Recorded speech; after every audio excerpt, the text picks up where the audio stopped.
ta grâce qui nous est renouvelée. Merci de faire de nous des signes et des présages. Merci pour ta parole qui va nous orienter à prier. Au nom de Jésus. Amen. Amen. Voilà, recevez d'abord mes excuses pour le retard. J'ai dit laisser le véhicule et prendre la moto. Donc c'est aussi bien comme expérience. Voilà, juste ici sur mon chi, j'ai fait 2 heures du temps. Nous allons prendre rapidement nos Bibles. Je vais donner une lecture, mais nous allons la lire en 2 temps. 1 Samuel, le chapitre 16. C'est d'abord ça la première étape de la lecture. Et puis nous allons compléter par le chapitre du 7. Le chapitre 16, verset 11. Laissez-moi le lire jusqu'au verset 13. Après, je prendrai le chapitre 17 à partir du verset 36. Et je veux le lire jusqu'au verset 40. Très rapidement. Puis Samuel dit à Isaïe, sont là tous tes fils? Il répondit, il reste encore le plus jeune, mais il fait paître les brebis.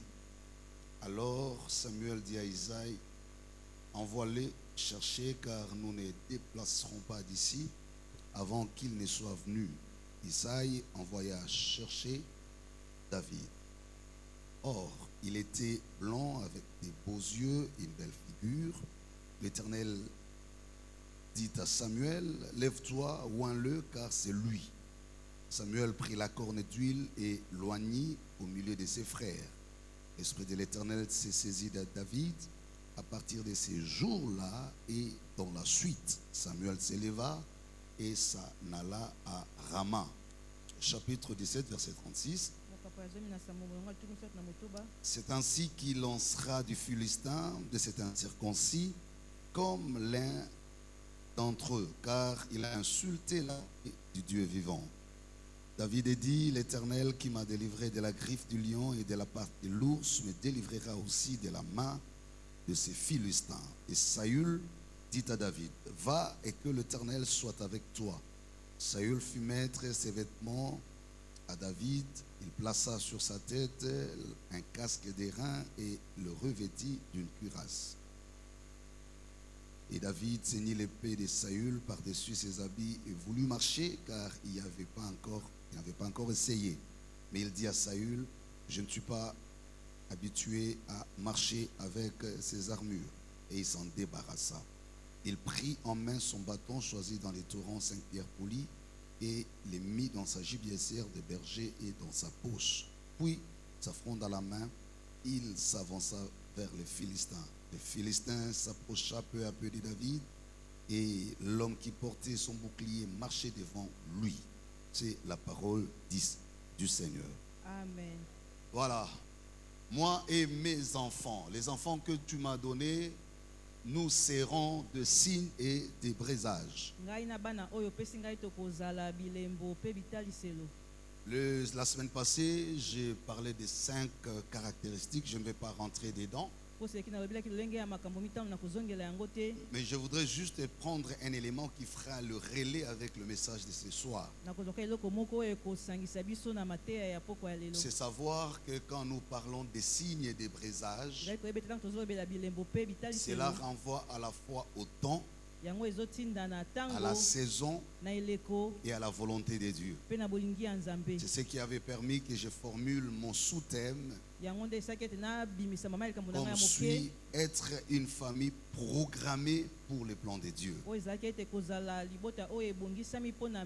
Je suis en train d'insister sur l'aspect famille, pas seulement à partir de sa composition, mais beaucoup plus au niveau des rôles que chacun doit jouer dans une famille. Et je voudrais encore insister ce soir sur le fait que lorsque nous disons moi et ma maison ou les enfants que tu m'as donnés nous seront des signes, cela renvoie à dire que Dieu fait toutes choses bonnes en son temps. Et les récits que nous avons lus ce soir nous parlent d'un homme qui se trouve dans une famille. Cet homme, c'est David. Il est dans une famille, selon ce que la Bible dit, qui était pauvre, pas très connu en Israël, de la tribu de Benjamin, pardon, tribu de Juda, et Bethléem bien sûr. Une famille composée de papa, maman et les enfants. Quand vous analysez le texte, vous voyez que à première vue, c'était une famille modeste qui n'envisageait peut-être pas des grandes choses, qui n'était peut-être pas préparée à des grandes choses. En d'autres termes, qui n'était pas inscrit sur la liste des enfants qui pouvaient devenir des signes et des brisages. Donc quand vous voyez l'histoire de cette famille à ses débuts, vous ne pouvez pas vous en convaincre que le Seigneur aurait un plan avec cette famille. Ceci pour dire à quelqu'un, être signe ou présage en Israël, c'est-à-dire dans la nation, en famille ou en société, ne relève pas forcément de la volonté de l'homme. Il y a beaucoup de paramètres qui interviennent. Encore qu'il ne faille jamais avoir peur de la situation dans laquelle vous vous trouvez aujourd'hui. Mais il faut rester attentif pour comprendre ce que Dieu veut. Voilà pourquoi le premier point que je donne ce soir, c'est avoir le discernement de la volonté de Dieu. Le discernement de la volonté de Dieu. C'est un exercice difficile pour beaucoup de chrétiens. Avoir le discernement. Le discernement, c'est comprendre comme étant la capacité d'apprécier les choses. La capacité d'apprécier les choses en décelant la bonne direction à suivre. Le discernement, c'est comprendre aussi comme la capacité de juger entre les faux et les vrais. Donc le terme similaire au discernement, c'est l'orientation. C'est aussi la compréhension. Lorsqu'on dit discerner la volonté de Dieu, cela veut aussi dire arriver à comprendre les intentions première de Dieu. Or, généralement, lorsque Dieu veut agir, ses intentions ne sont pas facilement saisissables. Elles peuvent passer par des circonstances qui peuvent vous pousser à tirer des conclusions contraires à la direction de sa volonté. Et donc ça, c'est l'exercice le plus difficile. Arriver à comprendre, surtout dans les situations sombres, surtout lorsqu'on est né d'une famille pauvre, où on a vécu des situations difficiles. Ça devient compliqué de pouvoir déceler, de pouvoir comprendre qu'il est possible de rencontrer la résurrection derrière la décomposition, ou alors voir Cana derrière les géants. La chose qui est plus facile pour les hommes, parce que les hommes disent ce qu'ils voient, mais Dieu dit ce qu'il a prévu. C'est ce qui commence à faire la différence entre Dieu et les hommes. Les hommes parlent en fonction des faits, mais Dieu parle en fonction des plans. Il n'attend pas les faits pour tirer la conclusion. Mais il annonce la conclusion pour se confirmer dans les faits. En d'autres termes, dans le schéma de Dieu, les faits ne précèdent pas les intentions. Chaque fait que Dieu laisse arriver est géré par les intentions de Dieu. C'est comme ça que des moments, quand vous êtes agité, quand vous êtes troublé, quand vous êtes perturbé, généralement Dieu lui est calme. Peut-être que vous avez longtemps prié comme ces 40 jours. Quand vous regardez les faits, vous avez bien l'impression que rien n'a changé. Et d'ailleurs, ça vous choque davantage de voir que dans cette situation, Dieu ne vous dit rien. Alléluia. Amen. Je vais dire à quelqu'un, c'est une parenthèse que je vais rapidement fermer. Chaque limite de la nature est complétée par la grâce de Dieu. Dieu n'a jamais été scandalisé par les limites. Parce que derrière chaque limite, c'est l'action de la grâce de Dieu. Or, lorsque le diable vient nous tenter, nous perturber, il attire toujours notre attention sur les limites. Il nous fait toujours croire que là où il y a des limites, c'est que Dieu est limité. Voilà pourquoi, au lieu de prier par rapport au plan de Dieu, nous prions par rapport aux inquiétudes que nous imposent les limites. C'est comme ça que nous prions et nous prions mal. À force de regarder la croix, Pierre a oublié la promesse de la résurrection. Il ne pouvait pas concilier le fait que le Messie soit en train de saigner, de crier Eli, Eli lama sabachthani, et la promesse qu'il allait ressusciter 3 jours après. Quand on reste sur les faits, j'étais l'âge, je suis né de telle famille, j'ai vécu ceci ou cela, on s'écarte naturellement de la promesse de Dieu. Et voilà comment Dieu vient. Dans la famille d'Isaïe, il avait 8 enfants. Il y avait des enfants beaucoup plus robustes, beaucoup plus grands. Mais avant même que Samuel le prophète n'arrive, Dieu est en discussion avec Samuel au sujet du roi qu'il doit désigner. Je reviens dans le texte au sujet du signe qu'il veut donner à Israël. Au chapitre 15, il est en train de dire à Samuel le prophète: jusqu'à quand tu continueras à intercéder sur un signe que je viens d'effacer, sur une étoile que je viens d'éteindre? Parce que quand on veut être signe et présage, attention frères, sœurs, il faut être sûr que vous demeurez l'étoile que Dieu n'a pas éteinte. Il dit à Samuel le prophète: j'ai choisi Saül, je l'ai accompagné, je l'ai élevé. Mais je constate que cette étoile qui devrait être le présage pour ma nation a commencé à s'écarter de ma volonté. Je l'ai déclassé. Pendant que Dieu discute avec Samuel, Saül ne sait pas, David ne le sait pas non plus. Mais il y a une mutation qui est en train de se passer, où Dieu prend le rôle du signe, les délocalise de la tribu de Benjamin qui était au nord pour les relocaliser vers le sud, à la tribu de Juda. Or Samuel était aussi du nord.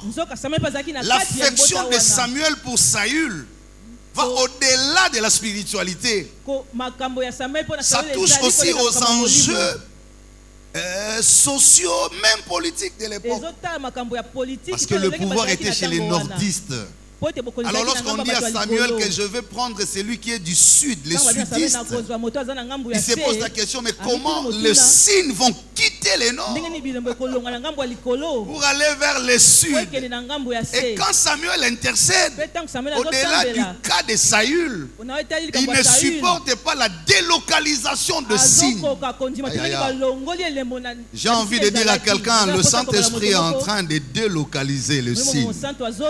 Non, je vais insister, le Saint-Esprit est en train de délocaliser le signe. J'avance dans la prophétie, je dis, le temps est arrivé où l'Éternel délocalisera le signe. Le signe quitteront d'un point quelconque vers un autre point inconnu. Personne ne pouvait comprendre les intentions de Dieu. Or, Dieu était en train de rejoindre la prophétie initiale. Il était dit que le roi sortiront de la tribu de Juda. Même si on a utilisé Benjamin pour qu'il soit le signe de ce temps, c'était juste pour couvrir la transition. Je veux dire à quelqu'un, ton poste sera bientôt retrouvé. Ton rôle sera bientôt retrouvé. Tu n'as pas besoin de combattre l'autre. Quand tu sais que tu es dans la volonté de Dieu, quand tu sais que tu as l'appel de Dieu, arrive juste à discerner. La Bible dit ceci: je les livrerai au désir de leur cœur pour qu'ils se déshonorent eux-mêmes. Je suis poussé par l'Esprit pour prophétiser sur quelqu'un. Il y a des choses que tu n'avais pas perdues, mais que Dieu avait mis en réserve. Il y a des gens qui ont occupé ta fonction pendant un moment, pas parce qu'ils l'ont mérité, mais parce que Dieu attendait la maturité de ta grâce. Je veux dire à quelqu'un, quand la prophétie est sortie, David n'était pas encore âgé pour occuper le rôle du signe de présage. Pour ne pas laisser le vide sur le trône royal, Dieu a désigné un certain Benjamite. Son nom était Saül. Mais lorsque le temps est arrivé, je dis à quelqu'un, discerne le signe, discerne la volonté de Dieu. Il y a des retards provoqués par Dieu pour attendre la maturité de ta grâce. Même l'onction messianique a respecté le temps de la maturité de l'âge de Jésus. Tu es trop pressé pour certaines choses. Ce n'est pas que Dieu les a éloignés de toi, mais Dieu attend la maturité de ta grâce pour remplir ce temps. Et je dis aussi vrai que l'Éternel est vivant et que cette parole est venue de lui, que 2026 soit l'année de la maturité de ta grâce, soit l'année maturité de ton onction. Il y a des choses que tu voyais à distance, que tu observais à distance. Ces choses vont commencer à s'approcher de toi. Le Seigneur dit à Samuel, quitte Benjamin, va à Juda, car j'ai trouvé un homme. J'entends le bruit des cortèges en train de venir vers la direction de ta maison. Il y a des gens qui feront propagande, mais il y a d'autres de la même nature que toi.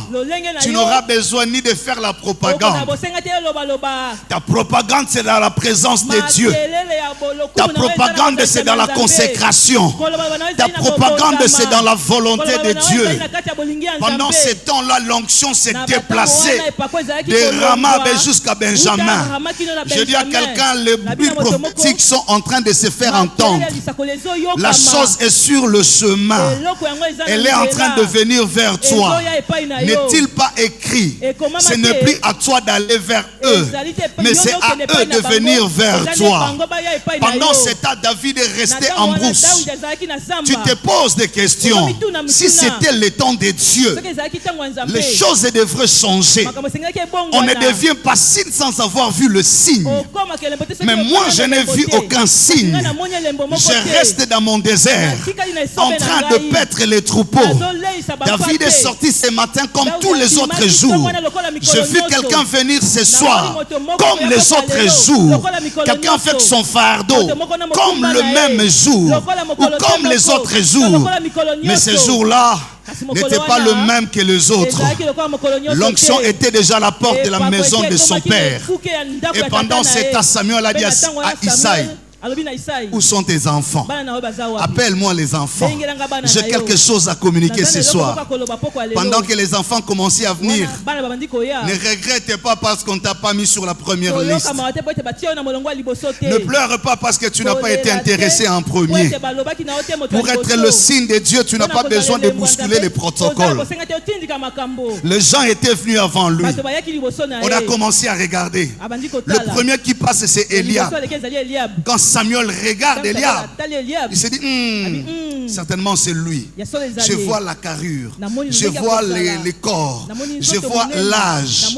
Mais Dieu a dit, tu regardes à ce qui frappe à l'œil. Pourquoi? Même le prophète n'a pas discerné que Dieu n'était plus en train de passer par la porte d'entrée, que Dieu était en train de passer par la porte de sortie. Lorsque le temps prophétique arrive, le temps prend le contenu de ton nom. La grâce prend la taille de ton âge. Tu ne te modifieras pas, mais c'est la prophétie qui s'adaptera à toi. La question, je dis, discerne seulement les choses. Il y a des larmes qui sont importantes dans la vie. Il y a aussi des épreuves qu'on ne doit jamais éviter. Pourquoi David n'est-il pas été avant? Si les choix avaient commencé par David, Eliab lui aurait dit, c'est parce qu'on a commencé par toi.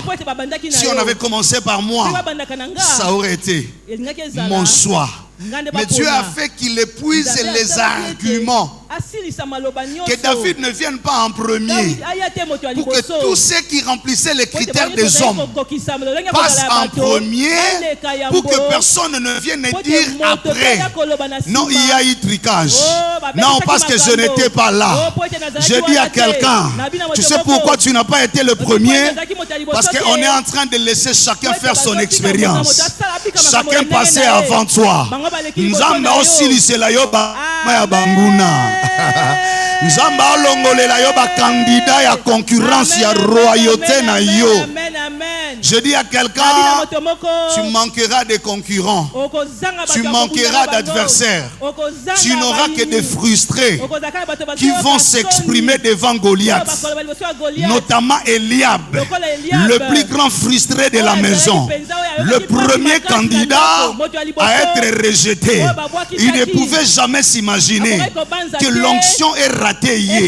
Yango wana kokota na critère à moningate. Koluka pe ko imiter moningate.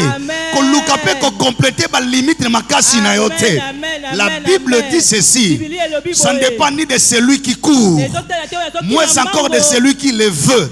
Ça dépend de Dieu qui fait grâce. Qu'il t'ait donné un seul enfant. Tu n'as pas besoin d'envier les enfants des autres. Qu'il t'ait donné ton âge. Tu n'as pas à regretter par cela. Que tu sois de telle tribu, tu ne peux pas penser que tu es malheureux. Reste dans les conditions dans lesquelles Dieu veut te rencontrer. Pendant que la discussion s'est pesée, David n'était pas là. Ni le Seigneur. Parce que tu n'avais pas été là. Quand la chose a commencé aux Zalagi Nayote, je bénis le Seigneur. Quand la discussion a commencé, tu n'étais pas là. Ne regrette pas, bénis le Seigneur. Je suis venu dire à quelqu'un, tu as beaucoup prié, mais sur certains cas, tu as mal prié. Tu chassais là où l'Éternel t'a fermissé. Tu demandais là où Dieu te construisait. Tu cherchais l'élévation là où Dieu te brisait. Des fois, tu ne sais pas comprendre les langages de Dieu. Pourquoi ça traînait? C'est selon ton calendrier, pas celui de Dieu. Dans le calendrier de Dieu, tu es dans le temps de Dieu. Et donc, discerne simplement qu'est-ce qui se passe. Même le père de David n'a pas discerné. Même les prophètes s'est trompé quelque part. Même les candidats à l'onction se sont trompés. Il y a quelqu'un, ce n'est pas parce que tout le monde se trompe que la fausseté devient vraie. Non. J'insiste encore. Ce n'est pas parce que tout le monde a échoué que toi aussi tu es candidat à l'échec. Ne t'évalue pas par rapport aux autres. Si c'est faux, c'est parce que toi tu feras du vrai. Si ils ont échoué, parce que toi tu amèneras la restauration. Discerne ce qui se passe. Attends comprendre ce qui va arriver. Ne te précipite pas. Tu as raconté aux gens qui ne devaient pas être informés. Je parle avec parole de connaissance. Tu es allé livrer la vie de tes enfants. Parce que tu es allé raconter des choses que tu devrais garder secrètes. La Bible dit quand Joseph racontait les songes, personne n'a fait l'interprétation. Mais son père et sa mère gardaient les souvenirs dans le cœur. Cacher les choses dans le cœur. Ainsi me dit Dieu de te dire. Tu es allé partager des informations qui ne devraient pas être partagées. Parce que ces gens-là ne seront jamais les compagnons de Golgotha pour toi. Jésus n'a pas besoin de celui qui a dormi à Gethsemane de l'accompagner à Golgotha. Si tu n'as pas compris, je passe. J'ai dit le Seigneur n'avait pas besoin de celui qui a dormi à Golgotha, à Gethsemane, de l'accompagner à Golgotha. Parce qu'il n'a pas assisté au mystère de la transfiguration. Jésus n'a pas besoin que tout le monde soit avec lui au lieu de l'accomplissement. Pourquoi tu penses que tout le monde devrait t'accompagner? Pourquoi tu penses que tout le monde devrait être informé? Pourquoi tu penses que tout le monde devrait t'aider? Tu as failli au niveau du discernement. Tu as ouvert des portes qu'il ne fallait pas. Tu allais faire des recours là où il ne fallait pas. Tu as fait appel à ceux qui n'étaient pas invités à la nature de ton parcours. Tu as un parcours exceptionnel qu'on ne peut pas comprendre sans être dans l'atmosphère et dans l'environnement. Le seul disciple qui a compris le langage de la croix, c'est celui qui a été crucifié à côté de la croix. Parce qu'à la croix, il y avait le langage de la croix. C'est ces brigands qui regardent Jésus. Il dit, nous subissons le sort de nos œuvres. Mais toi, nous savons que ce n'est pas ton terminus. Quand tu seras dans le royaume de ton Père, souviens-toi de moi. Les derniers disciples à croire à Jésus étaient devenus le premier candidat du royaume de Dieu. Ceux qui ont fait 3 ans et demi à côté de Jésus, n'étant pas dans l'atmosphère de la croix, l'ont régné. Mais celui qui comprenait le langage de la croix a compris la destination finale de celui qui était à côté de lui à la croix. Tu associes les gens qui n'ont pas le langage de ta destinée. Ils n'ont pas l'esprit et la nature de ton onction. Tu penses que tout le monde peut accompagner le signe que tu as. L'étoile ne s'accompagne que des étoiles. Car le fer aiguise le fer. Tu ne peux pas être une étoile et vouloir t'associer à ceux qui ne connaissent pas le langage des étoiles. Commence à choisir les milieux pour 2026. Commence à choisir qui peut t'accompagner. Il y a des gens qui doivent bénéficier de ton onction, mais qui ne doivent pas accompagner ton onction. Il y a des gens qui veulent manger de ta grâce, mais qui ne peuvent pas rendre ta grâce dans sa maturité. Il y a des gens qui peuvent écouter ton appel, mais qui n'ont pas le langage de déverrouillement de l'écoute de ton appel. Il n'y a que Élie qui pouvait déverrouiller l'appel de Samuel. Pas Ophni ni Finé. Tu ne peux pas espérer qu'on déverrouille le langage de ton appel par celui qui ne connaît pas le langage de celui qui appelle. Je prie que tu discernes. Ce n'est pas dans la précipitation que tu arriveras en premier. Ce n'est pas en quittant ici que tu retrouves l'adresse de ta destinée. Je dis à quelqu'un, le discernement appelle parfois la patience. Le discernement appelle l'humilité. Le discernement appelle aussi la contenance. Apprends à te contenter par moment pour comprendre la direction que prend Dieu dans ta vie. Tu es en train de te faire entendre par ceux qui n'ont pas le même langage que toi. Il fallait que Samuel rentre dans la prophétie pour discerner le langage de Dieu. Quand tous les fils se sont passés, le langage d'Isaïe, le père, a échoué. Alors le prophète est revenu dans l'atmosphère prophétique. Il pose la question prophétique. Sont tous là tes enfants? Même Isaïe avait oublié. Alors il va se rappeler. Il reste le tout dernier. Mais lui de rajouter, il est dans son activité habituelle. Il est en train de paître les troupeaux. En d'autres termes, ce n'est pas lui qui peut être un signe. Il est en dehors des conditions. Il y a le tout dernier, mais lui est dans ce qui lui est naturel, en train de paître les troupeaux. Le métier que je lui ai choisi, la destinée que j'ai discernée pour lui, à cause du tâtonnement de ton père, tu es sorti des trajectoires de ta destinée. À cause des mauvais accompagnateurs, tu t'es déconnecté de la fréquence de ta grâce. Ma prière ce soir, que Dieu te reconnecte à lui, que Dieu te ramène à lui. Il y a des gens qui ont eu autorité sur toi, mais qui n'ont pas eu la vision de ta destinée. Le plus grand danger, c'est de croître sous l'ombre de ceux qui n'ont rien vu. Voilà pourquoi Dieu a délocalisé Joseph vers l'Égypte. Ça fait pourquoi on ne peut vivre avec un interprète que quand on est interprète. Personne ne pouvait interpréter les choses de Joseph. Et plus Dieu constate qu'il n'y a aucun interprète pour Joseph, il l'amène vers l'interprète de sa destinée. C'est Pharaon. C'est Pharaon. C'est Pharaon qui lui a dit, puisque Dieu t'a donné l'interprétation, j'ai aussi la responsabilité d'interpréter tes songes. Et donc je t'élèverai au-dessus de tout. Pourquoi? Parce que dans la maison de son père, il n'y avait aucun interprète. C'est pourquoi je prie que Dieu nous donne, nous parents, nous pasteurs, nous dirigeants. Esaïe dit, moi et mes enfants, je prie que tu sois le vrai interprète de la destinée de tes enfants. Que tu ne parles pas le langage de ton médecin. Que tu ne répètes pas les critiques de l'enseignant de l'enfant. Que tu n'entres pas dans la haine des membres de famille sur tes enfants. Je prie que Dieu donne des parents qui ont l'onction de la destinée. Quand ils regardent les enfants, ils disent non.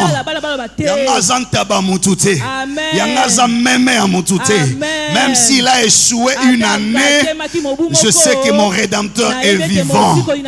Il se lèvera et se lèvera le dernier. Je prie que Dieu nous donne des mentors qui ont la vision de l'aigle, qui peuvent voir l'armée dans les ossements desséchés. Amen. Qui peut voir les héros derrière les troupeaux. Je prie que Dieu donne une vision claire aux hommes de Dieu, à l'église du Seigneur, aux responsables de la société, pour comprendre et discerner quelle est la volonté de Dieu à des temps comme celui-ci. Sinon, nous ferons l'œuvre des héros. Nous tuerons les enfants, croyant maîtriser l'étoile, alors que Dieu délocalise l'étoile de la société et va la cacher dans la crèche. Je prie que Dieu te donne le discernement pour ne pas laisser Rachel en train de pleurer ses enfants. Mais quand Rachel pleure les enfants dans la cité, dans la présence de Dieu, Siméon adore l'étoile. Je vais dire à quelqu'un, le deuil de la société n'a pas enterré l'étoile et le présage de tes enfants. C'est Rachel qui pleure, pas Siméon. Rachel a vu Hérode, mais Siméon a vu le trône. Sur le même enfant, deux regards prophétiques. L'un a vu l'étoile d'Hérode, mais l'autre a vu le trône de Dieu s'accomplir. Je prophétise au nom de Jésus que Dieu mette sur ton chemin ceux qui auront un autre regard. Samuel regarde, Dieu lui donne un autre regard. Lorsque David entra, il ne l'a plus regardé comme son père le regardait, comme ses frères le regardaient. Il dit c'est lui, bien lui. Le Seigneur dit à Samuel, oins-le, c'est lui qui deviendra l'étoile. L'étoile. Je termine par le deuxième point. Tu es l'étoile de Dieu. Garde l'alliance de Dieu. C'est ce qui fera ta différence. Garde jalousement l'alliance de Dieu. Discerne la volonté de Dieu et garde l'alliance de Dieu. Ce jour-là, un homme d'alliance était en train d'être ressuscité. La Bible dit quand l'Éternel le regarde et il le oint, à partir de ces jours-là, jusque dans la suite, la vie de David avait changé. En d'autres termes, il était connecté à une alliance qu'il avait déconnecté de la fréquence de la volonté de son père, qu'il avait déconnecté des listes des hommes de la société. Et quand vous arrivez au chapitre du 7, c'est là où les choses vont se concrétiser. La Bible dit qu'il y avait la bataille. Saül était là, mais Saül n'avait pas discerné que Dieu avait délocalisé même l'onction de la royauté. J'ouvre la parenthèse. Lorsque quelqu'un d'autre commence à assumer fidèlement ton rôle, c'est qu'en réalité, tu n'as plus la même position devant Dieu. Normalement, c'est le roi Saül qui devait rassurer la sécurité et la protection.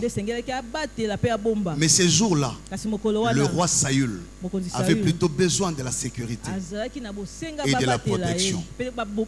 Dieu a commencé à prendre la vie de Saül en charge sous l'onction de David. Pour que Saül soit stable, il fallait que David joue de la musique. Sans la musique de David, Saül n'était plus stable et équilibré. En d'autres termes, avant même la bataille des étoiles entre David et Goliath, il y avait d'abord un changement de rôle prophétique. Dieu a soumis la vie du roi à la charge de l'onction de David. Écoute-moi, tu ne deviens pas signe quand tu as beaucoup d'argent.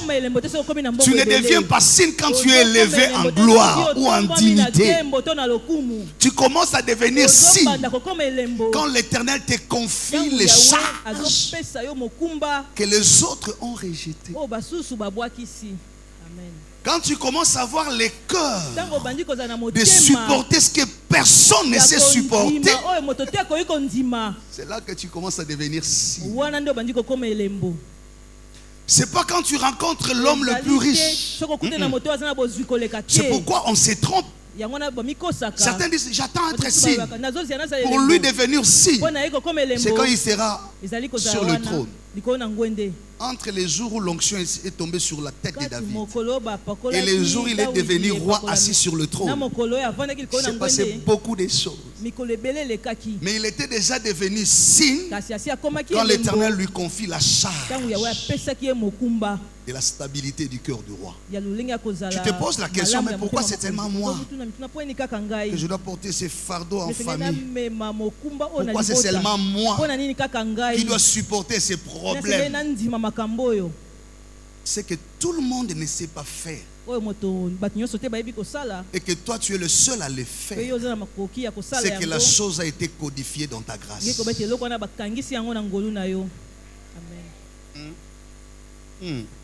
Il y avait Ophni et Phiné qui étaient reconnus officiellement dans l'ordre sacerdotal et qui étaient sacrificateurs.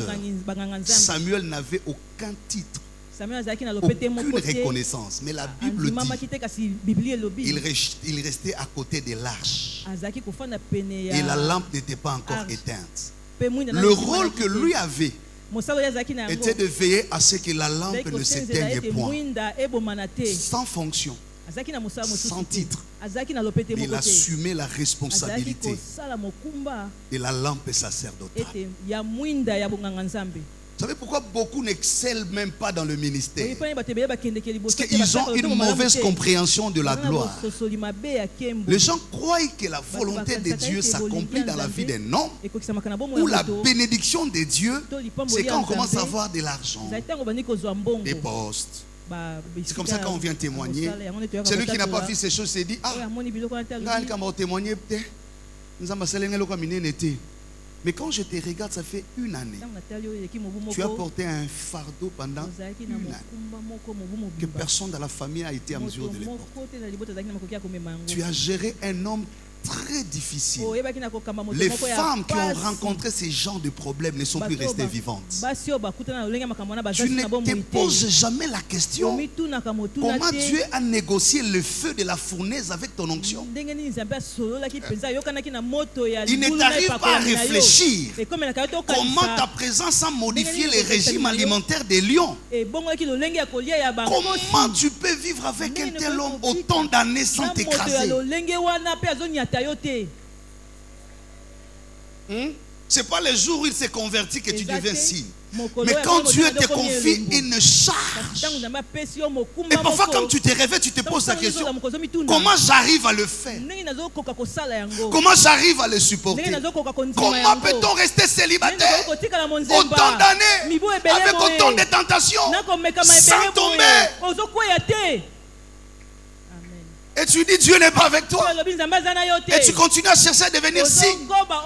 Mais tu as déjà été un signe. Quand le ciel regarde sur la terre, il dit mais il y a une femme d'exception. Mais quand tu viens prier, tu déranges Dieu. Comme si le ciel regarde, mais est-ce qu'il comprend? Comment on peut craindre Dieu à ces degrés? Sans être riche, mais on continue à aimer Dieu. Dieu passe par ta pauvreté pour éclater le signe de la crédibilité, de l'intégrité. Être signe veut dire quoi? C'est-à-dire tu deviens signe quand tu te démarques de la situation naturelle des choses. Amen. Est-ce que quelqu'un entend quelque chose? Comment on peut te rendre le sort des Job? Les méchants prospèrent. Les voleurs sont sécurisés. Même les sorciers ne meurent pas avant. Mais dans ta maison, tu as l'impression que Dieu n'est pas là. Mais parce que tu es un signe. Toi, tu modifies les lois de la nature. Personne ne peut réussir dans cette condition-là. On ne reste pas debout dans cette situation-là. On ne peut pas sortir vivant de la fosse au lion.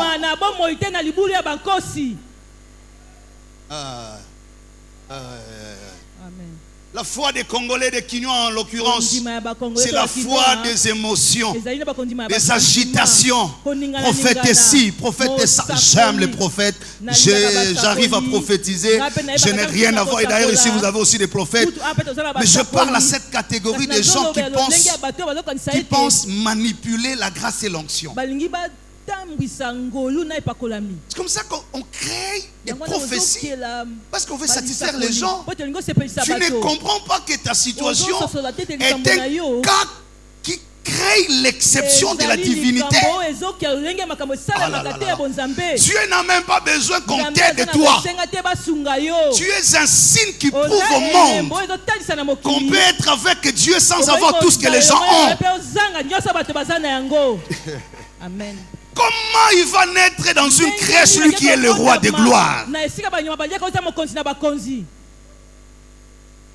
Je prie que l'esprit te révolte. Tu pries, tu pries mal, tu déranges Dieu, tu déranges les anges, tu déranges l'église, tu déranges les hommes de Dieu. Tu passes de porte à porte.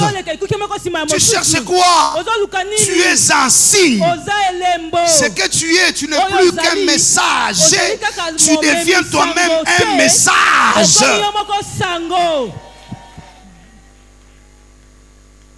Grâce à Samuel, si ces garçons-là n'étaient pas nés, on n'aurait jamais eu dans la Bible les livres de Samuel.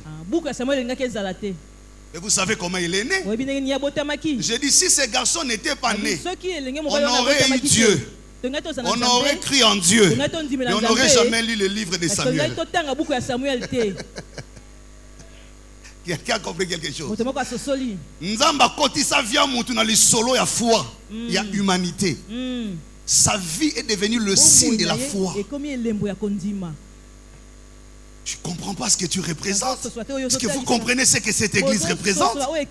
Si tu comprends toutes ces choses, tu n'as plus besoin. Arrête de pleurer. Que Dieu ouvre les yeux. Garde ton alliance. Dieu n'a ni modifié ni la taille de David, ni l'expérience de David, ni les témoignages. Lorsqu'il arrive devant Goliath, Dieu le laisse dans les mêmes conditions qu'il avait dans la maison de son père, au point que quand Eliab le regarde, il ne l'identifie que par son passé. Qu'est-ce que tu es venu faire ici? C'est pour voir la bataille. Voilà, il dit la chose qui va choquer son cœur et sa foi. Je connais la malice de ton cœur. Il y a des gens qui ne te connaissent que par ton passé, qui n'ont rien à voir avec ton avenir. Quand ils parlent de toi, ils parlent de ce qu'ils ont vu. Ils ne parlent pas de ce qu'ils vont découvrir. Leur discours, hein? C'est limite à ce qui s'est passé hier. Mais ce qui va arriver là demain, ce qui va arriver là en 2026, personne ne le sait. Mais David, connaissant l'alliance qu'il avait avec Dieu, la guerre des étoiles, une étoile s'appelait Goliath, connu de tout le monde, homme d'expérience, homme de fierté, homme de tout ce que vous voulez, homme de guerre. Une autre étoile, connue de Dieu seulement. Même son frère ne le connaît pas. Même Saül ne le connaît pas. Tout le monde le regarde, mais c'est petit. Il dit, mais tu es venu faire quoi? 2 étoiles. Une connue de tous, une autre connue que de Dieu. Et quand on le regarde, on lui dit, mais toi, tu es venu faire quoi? Déranger. Mais il faut rentrer garder les troupeaux. Quand on connaît le Dieu qui a appelé, quand on connaît c'est lui qui s'est révélé à soi, quand on sait à laquelle découpe on a bu dans son alliance avec Dieu, quand on connaît sa marche, sa consécration, son attachement, l'œuvre, quand on connaît les promesses de Dieu, on garde fidèlement son alliance. On ne s'agite pas.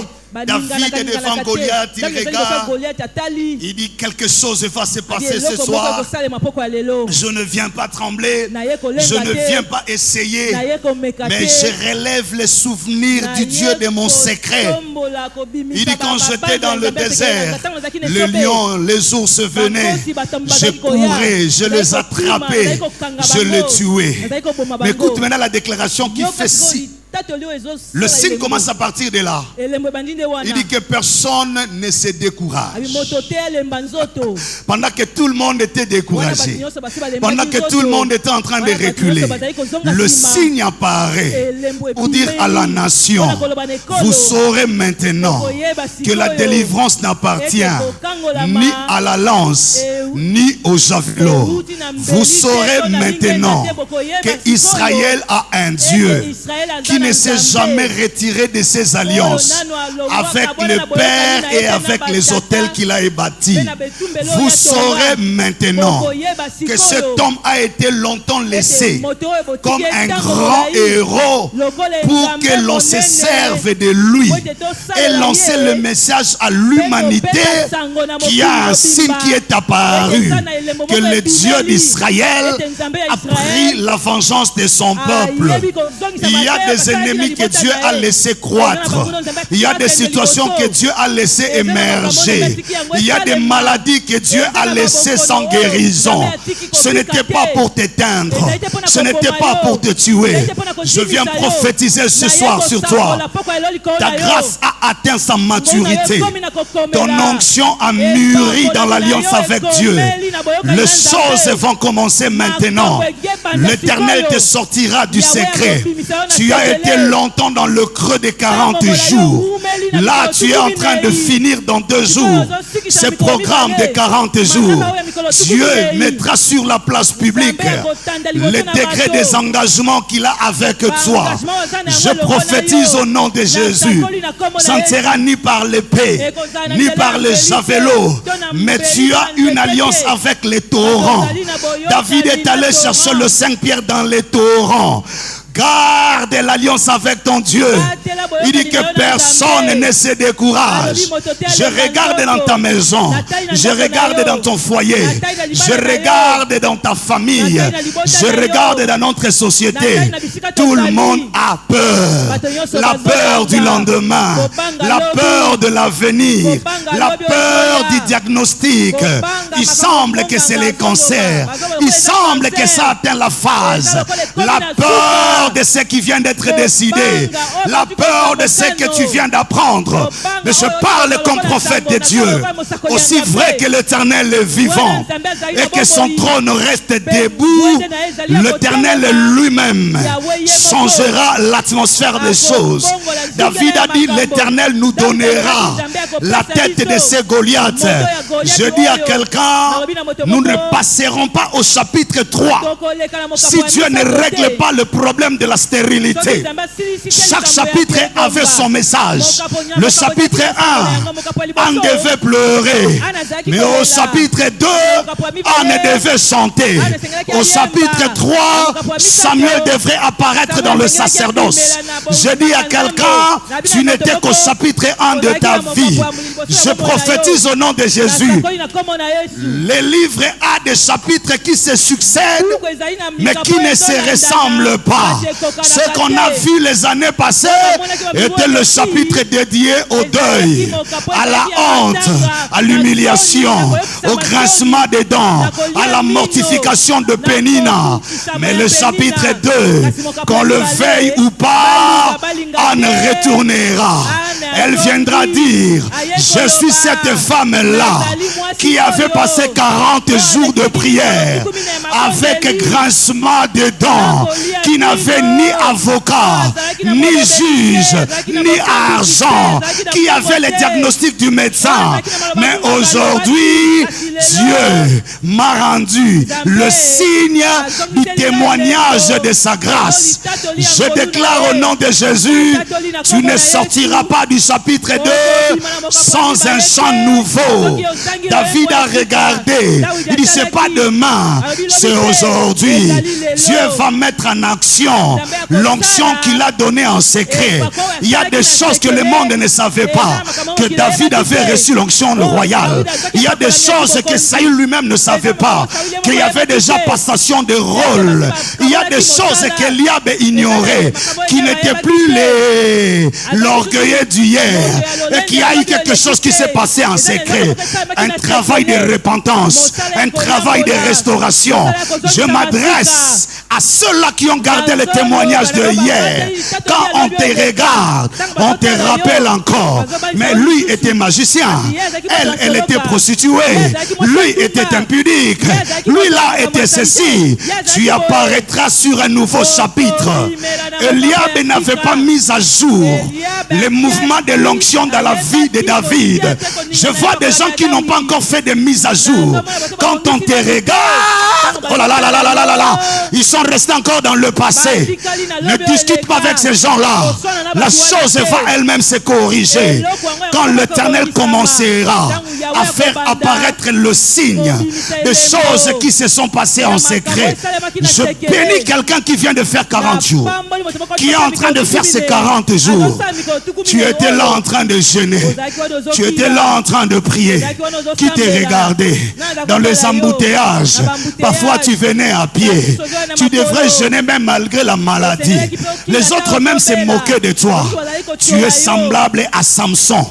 Pendant qu'on se moque de toi, on regarde les yeux crevés, on regarde le cheveu coupé, mais personne ne fait cas que les cheveux ont recommencé à pousser. Aïe aïe aïe aïe. Personne n'est attentif à constater que les cheveux ont recommencé à pousser.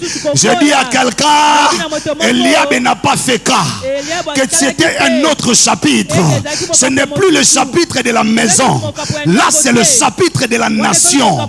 Les intérêts de Dieu ont changé. Ce n'est plus protéger le troupeau de papa, mais c'est de protéger l'honneur du nom de Dieu. Je ne joue plus sur le terrain d'hier. Hier, c'était pour le mariage. Hier, c'était pour la maternité. Hier, c'était pour le travail. Mais je te prophétise au nom de Jésus. Les intérêts de Dieu ont changé. La responsabilité de ton onction a changé. Le poids de ta grâce a changé aussi. Ce n'est plus pour le troupeau de papa. Ce n'est plus pour paître le troupeau que Dieu veut faire de toi le signe. Ces choses sont passées. Ce n'est plus seulement pour affermir la foi, mais pour défendre l'honneur du nom du grand Dieu. Tu es en train de jouer sur un autre terrain. Ce qu'on a connu de toi n'a rien à voir avec ce que tu veux faire. Je dis à quelqu'un, la bataille a changé de ring. La bataille a changé de compétition. Tu n'es plus en train de livrer la bataille de l'héritage de la maison de ton père, mais tu es en train de livrer la bataille de la destinée du Congo. Je prophétise au nom de Jésus. Nzamba lingayo. Abangoba lingayo te. Dieu est obligé de t'accompagner. Tu sais pourquoi? Tu es le seul soldat de l'armée d'Israël qui a le courage d'affronter Goliath. Même si Dieu ne voulait pas entrer dans l'affaire. Mais David s'est révélé le seul soldat qui ne regarde pas Goliath comme un géant, mais qui le regarde comme un incirconcis. Il dit que personne ne se décourage. Oh, prophétiquement, il avait porté la foi de la nation, car toute la nation était à genoux. L'alliance avait disparu, l'autel était renversé, la foi est reposée sur le cœur de David. Je prophétise au nom de Jésus. Tu portes en toi la foi de toute ta famille. Tu portes en toi la foi de toute une nation. Tu portes en toi la foi de toute une église.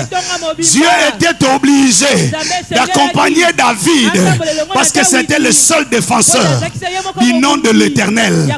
Il dit aujourd'hui, on saura qu'en Israël, il y a un Dieu. Ce n'est ni de l'Orient, ni de l'Occident que nous viendra le secours. Le secours nous viendra de l'Éternel. Il dit que personne ne laisse le nom de Dieu se faire insulter. Je suis le défenseur du nom de l'Éternel. Pendant ce temps-là, il n'était plus seul. Les archanges l'ont entouré. Parce que quand on honore Dieu, le trône s'invite. David n'était plus seul ce jour-là. Je dis à quelqu'un, tu n'es plus seul. Même dans cette chambre-là, même sur le lit-là d'opération, tu ne sais plus prier. Tu ne peux qu'écouter cette prédication. Ainsi médite de te dire, tu ne mourras pas, tu vivras. Même dans ton état de coma là, tu es le dernier soldat à défendre l'honneur de Dieu, à défendre la réputation de Dieu. Je dis à quelqu'un, tu es en train de livrer le combat à un autre niveau et Dieu ne peut plus te laisser seul. Pendant qu'il avançait, le char d'Israël et sa cavalerie avançaient avec lui. Je dis à quelqu'un, tu n'avanceras plus seul. Le seul soldat qui nous reste, le seul soldat qui nous reste, même quand Ophni et Phiné ne seront plus là, le seul soldat de l'autel c'est toi. Tu regardes, tu dis que personne ne tremble devant la pauvreté de la famille. L'Éternel, notre Dieu, arrêtera l'hémorragie. Que personne ne se prostitue à cause de la pauvreté de la famille. Que personne n'aille toucher au fétiche à cause de la maternité. L'Éternel, notre Dieu, nous donnera la victoire. Que personne ne tremble devant le jugement qui a été prononcé. Que personne ne tremble devant la spoliation de ta parcelle. Que personne ne tremble.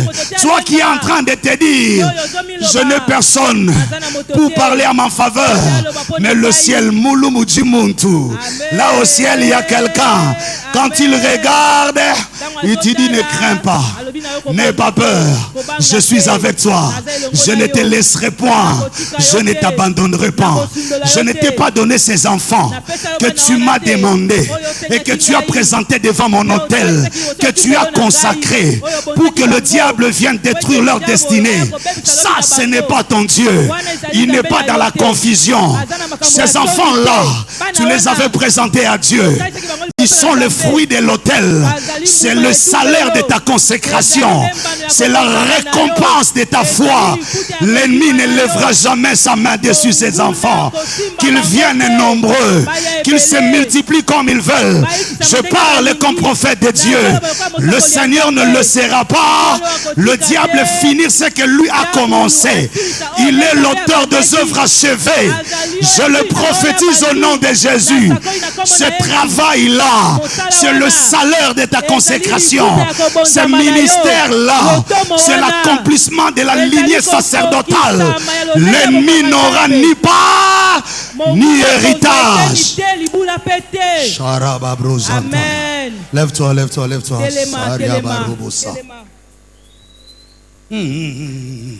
Lève-toi, lève-toi, lève-toi. On a une prière à faire ce soir. C'est la prière d'alliance.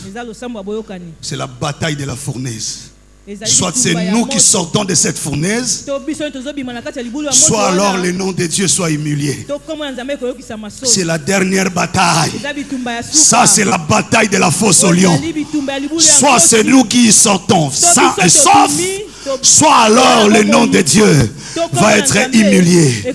Mais parce qu'il ne permettra jamais. Tu es resté le dernier soldat. La foi de la nation est sur ton cœur.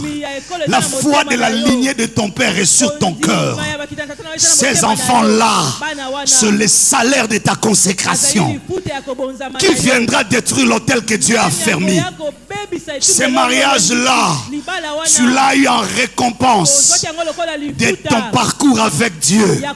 Qui veut s'élever aujourd'hui pour détruire le signe de Dieu?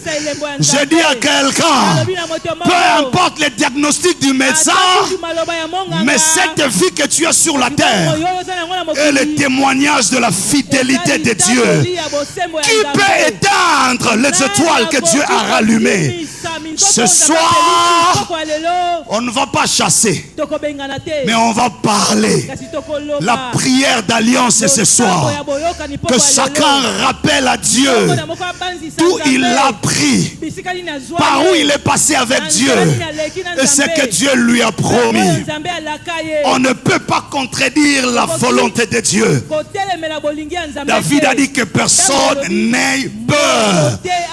Élève ta voix, commence à prier. Prie avec foi et détermination. Ça, c'est la prière d'alliance. Les hommes viennent et partent. Tu es tout le temps déçu. Mais ne pleure pas, aujourd'hui parle à Dieu. Je refusais de me compromettre. Je refusais de me prostituer. Je gardais ta parole dans mon cœur. Je décidais de t'honorer. Comment dois-je subir un tel sort? Ça, c'est la prière d'alliance. Dieu te connaît. Dieu sait d'où il t'a pris. Dieu sait ce qu'il a investi en toi. Personne ne viendra renverser l'autel que Dieu a établi. Tu es le signe, le présage. Ils ont déjà décidé. Ils ont signé les documents. Ils t'ont renvoyé de l'école. On a enlevé ton nom sur la liste de l'université. Tu as perdu ton travail. Le mariage est en train de partir. Peut-être que la femme ou l'homme est déjà parti. Mais parle à Dieu ce soir. C'est la prière d'alliance. C'est la prière d'alliance. C'est la prière d'alliance. Le Seigneur t'a confié une charge. Il t'a fait passer par des situations qu'aucun de ta génération a vécu. Ceux qui ont vécu de telles situations ne se sont jamais relevés. Tu es un signe. Et l'Éternel ne détruit pas les étoiles. Il n'éteint pas la flamme qui s'allume encore. Dis-lui, Seigneur, Seigneur, Seigneur, fais-moi voir ta gloire. Je suis un signe. Pas à moi, mais en ton nom donne gloire. Pas à moi, mais à ton nom donne gloire. Tu es resté le seul soldat qui peut encore honorer Jésus. Le seul soldat qui peut encore dire à toute la famille que personne ne se décourage. Malgré le diagnostic du médecin, malgré la menace qui pèse sur nous, que personne ne se décourage. Tu parles comme prophète de la nation. Que personne ne se décourage. Que personne ne se décourage. Car l'Éternel est avec nous. Ça, c'est la prière d'alliance. Tu sortiras de la fournaise ardente. Aucun des brins de tes cheveux ne sera consumé. Tu sortiras avec tes enfants. Tu sortiras avec tes biens. Rien ne sera consumé.